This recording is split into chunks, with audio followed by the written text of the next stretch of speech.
pratique, il y a un nombre de décisions qui ne sont plus prises en prenant des audiences.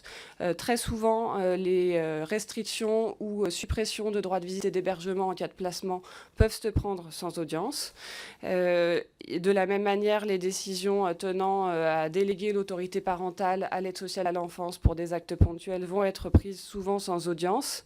Et puis dans les cas les plus graves, dans certains tribunaux où pendant une période donnée, un poste va être laissé vacant, on se retrouve avec des mesures, notamment de milieu ouvert, qui vont être renouvelées ou arrêtées si on peut les arrêter, sans audience également. Ça veut dire que le juge des enfants va se baser uniquement sur le rapport éducatif, éventuellement un bref avis par courrier des familles, mais pas toujours, et qu'il peut du coup se tromper, ne pas avoir en tout cas respecté le réel principe du contradictoire.